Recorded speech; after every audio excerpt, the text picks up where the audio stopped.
হরি ওম। শুভরাত্রি।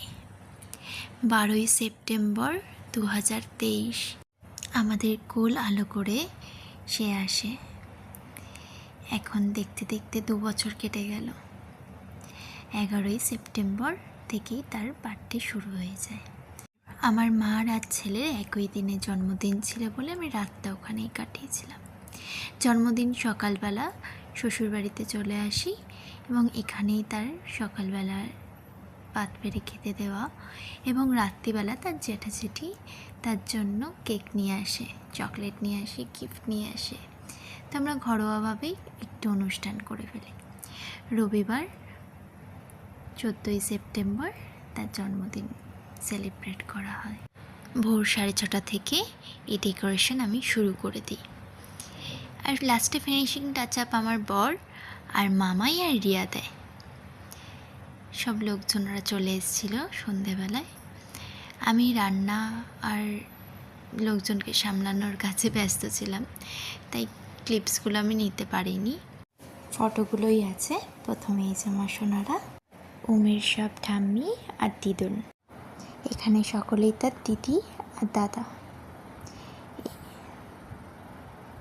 এই যে তার জেঠা আর জেঠি, 2 দাদার সাথে ফটো তুলে নিয়েছে।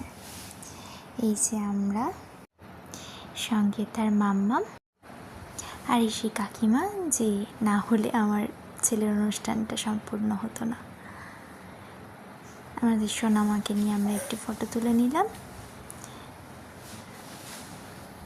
এই যে তার কাকাইরা। ফটো সেশনের পর শুরু হয়েছিল তার কেক কাটিং।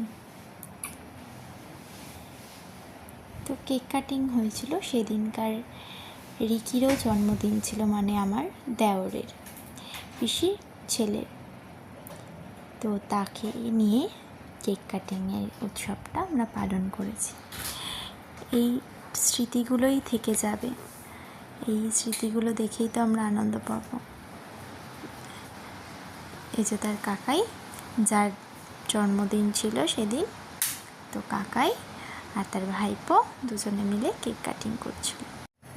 কাকার ভাইপোর এই আনন্দ উৎসবে আমরা সকলেই সঙ্গী হয়েছিলাম, সকলেই পার্টিসিপেট করেছিলাম। আর যারা আসতে পারেনি, যারা অনুপস্থিত ছিল, তাদেরকে অনেক মিস করেছি। ভেবেছিলাম হয়তো জন্মদিনে আসতে পারবে, যাই হোক অনেকেই আসতে পারেনি। তো লাস্টে এই যে কেক কাটিং করে কাকাইকে কেক খাইয়ে নিজে কেক খেয়ে গেস্টদের খাওয়া দাওয়ার পর্ব শুরু করে দিয়েছিলাম।